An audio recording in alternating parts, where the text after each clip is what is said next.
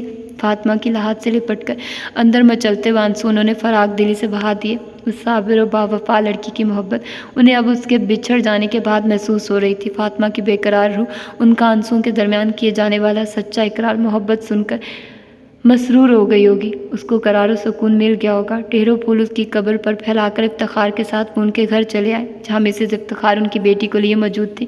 ان کے ہمراہ white cart کی طرف آئے، بلو کمبل میں وہ ننھی منی سی کائنات بے خبر سو رہی تھی، بے حد گلابی گول مٹول فرشتے جیسی معصوم، ماں کی موت باپ کی آم سے بے خبر میٹھی نیند میں گم۔ اس کا وجود روحیل کو کہکشاں کی مانند لگا تھا، خون میں ایک دم ہی جوش اٹھا تھا اور انہوں نے جھک کر اس گلابی وجود کو ہاتھوں میں بہت حفاظت سے اٹھا لیا اور اس کے پھولے پھولے گالوں کے ایک پیشانی کو چوم ڈالا۔ ان کے اندر جیسے سکون سا پھیلتا چلا گیا، اپنے لہو کی گرمی، اپنے وجود کی مہک انہیں اس ننھے وجود سے اٹھتی ہوئی محسوس ہو رہی تھی۔ انہیں خوشگوار سی حیرت جب ہوئی جب ان کے اس بے تحاشا پیار کرنے سے وہ عام بچوں کی طرح روئی نہیں بلکہ اپنی روشن روشن سبز آنکھیں کھول کر ان کی طرف دیکھتے ہوئے کلکاریاں مارنے لگی۔ دیکھا بھائی آپ نے، آپ کی بیٹی کو بھی پیار کتنا پسند ہے۔ فاطمہ جس کے لیے انتظار کرتی ہوئی چلی گئی، اس کے احساس شاید اس ننھی گڑیا میں منتقل ہو گئے، جب بھی یہ عام بچوں کی طرح رونے کے بجائے ہنس رہی ہے۔ بیگم افتخار افسردہ لہجے میں بولی۔ فاطمہ کے ساتھ کی گئی ناانصافی کا احساس مجھے ساری زندگی رہے گا، میں اس کی قدر نہ کر سکا۔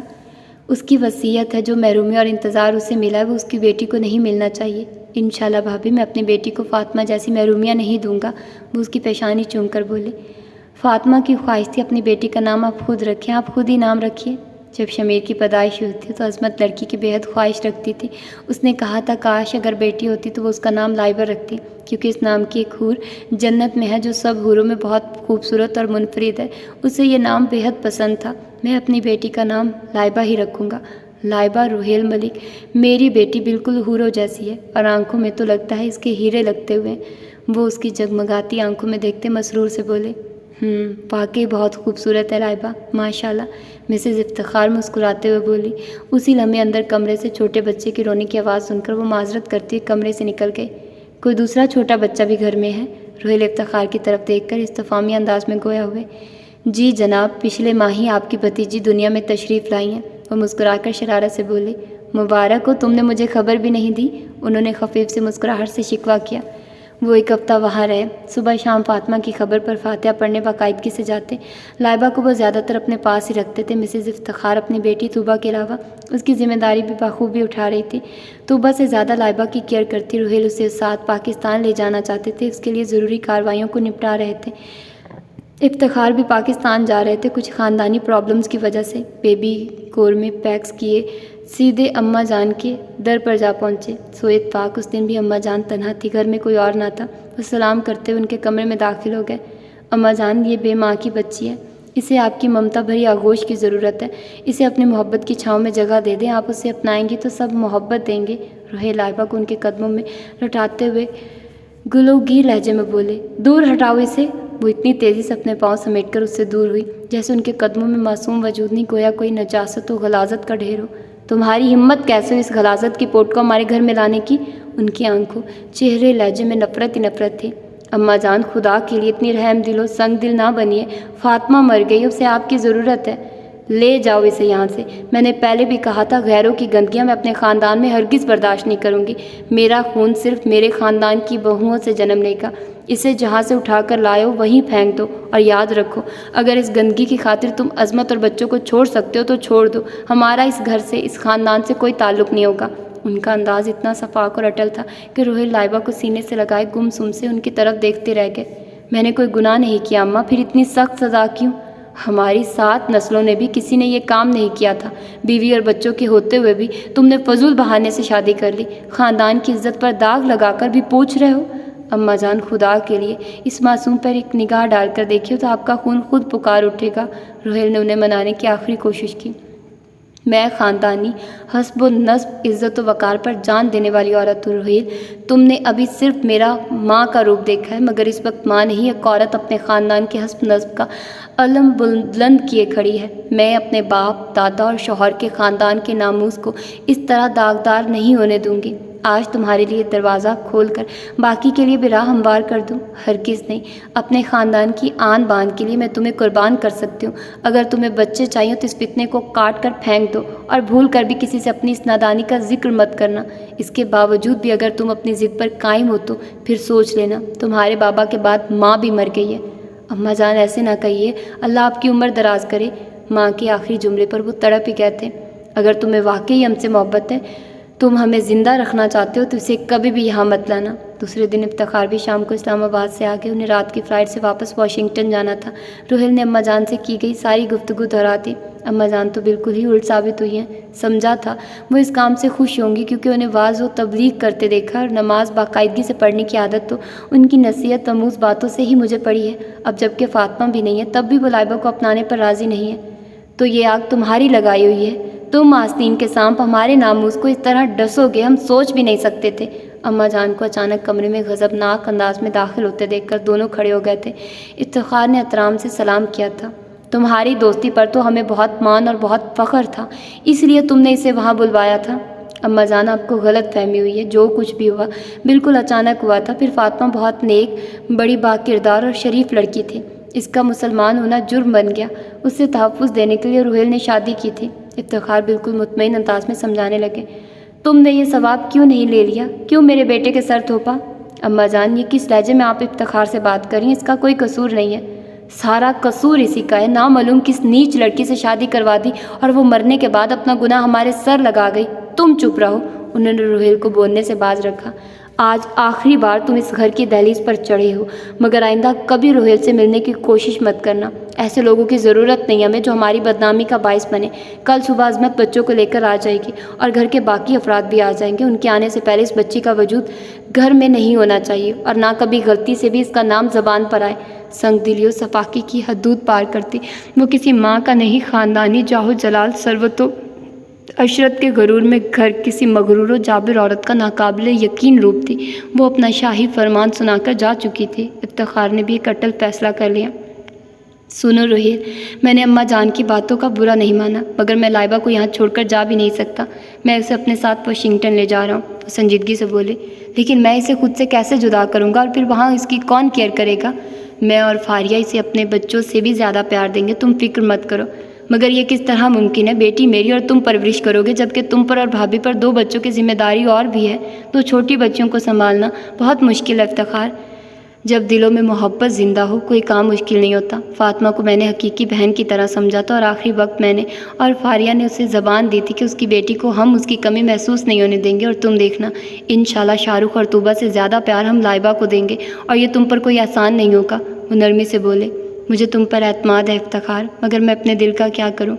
تمہارا جب دل چاہے تم آ کر اپنی بیٹی سے مل لینا۔ اس کی یہاں آمد پر پابندی ہے، تمہارے اس کے پاس آنے کی پابندی ہرگز نہیں ہوگی۔ اگر تم بیٹی کی خاطر سب کچھ چھوڑ بھی دو تو یہ بے وقوفی ہوگی۔ تنہا مرد کبھی بھی اتنی چھوٹی بچی کی پرورش نہیں کر سکتا۔ اوہ، میں کس امتحان میں گرفتار ہو گیا۔ بیٹی کو جدا کرتا ہوں تو لگتا ہے روح جسم سے جدا ہو رہی ہے، اور پاس رکھتا ہوں تو زندگی عذاب بن جاتی ہے۔ میری بیٹی کیسی تقدیر لے کر پیدا ہوئی ہے، ماں جیسا انمول سہارا بھی چھین گیا، باپ زندہ ہوتے ہوئے بھی اسے اپنے پاس نہیں رکھ سکتا۔ کیسا عذاب ہے یہ میرے لیے۔ وہ لمبا چوڑا مرد اپنے جذبات پر قابو نہ رکھ سکا اور پھوٹ پھوٹ کر رو دیا۔ افتخار بھی ان کے دکھ پر اپنے آنسو ضبط نہ کر سکے۔ بہت دیر بعد وہ روہیل کو خاموش کروا سکے۔ افتخار کی فلائٹ کا ٹائم ہو رہا تھا۔ وہ سرخ آنکھوں سے روہیل کو دیکھ رہے تھے، جو لائبہ کو خوب بھینچ بھینچ کر پیار کر رہے تھے۔ ان کی آنکھیں بھیگی ہوئی تھیں۔ افتخار، میں اپنی روح تمہارے حوالے کر رہا ہوں، پلیز اسے میری اور فاطمہ کی کمی محسوس نہ ہونے دینا۔ میں آؤں گا، آتا رہوں گا اپنی زندگی سے ملنے کے لیے۔ وہ اس کے ننھے ننھے ہاتھوں کی بند مٹھیاں کھول کر پیار کرتے ہوئے بھرائے ہوئے لہجے میں کہہ رہے تھے، تم اپنا خیال رکھنا، اللہ حافظ۔ لاسٹ اناؤنسمنٹ پر افتخار لائبہ کو گود میں لے کر اندر کی طرف بڑھ گیا، اور وہ بے تابی سے اس ننھے وجود کو اوجھل ہونے تک حسرت سے دیکھتے رہے۔ تو یہ تھی آج کی ایپیسوڈ۔ ہوپ سو کہ آپ لوگوں کو پسند آئی ہوگی، اور یہ بڑی اس لیے تھی کیونکہ میں نہیں چاہتی تھی کہ کسی سنسنی خیز موڑ پر میں چھوڑ دوں۔ تو اس کا جو ماضی تھا، جو پیچھے سارا کچھ ہوا تھا وہ سارا میں نے اس ایپیسوڈ میں کہا کہ کمپلیٹ کر لوں، کیونکہ نمازی پڑھنا میرے لیے بہت مشکل ہوتا ہے، تو یہ تھوڑا سا میرے لیے اچھا ہوا کہ میں نے جلدی جلدی اس کو کمپلیٹ کر لیا۔ ہوپ سو کہ آپ لوگوں کو یہ والی ایپیسوڈ پسند آئی ہوگی۔ اپنا ڈھیر سارا خیال رکھے گا، مجھے دعاؤں میں یاد رکھے گا۔ ملتے ہیں انشاءاللہ اس کی اگلی ایپیسوڈ میں۔ اللہ حافظ۔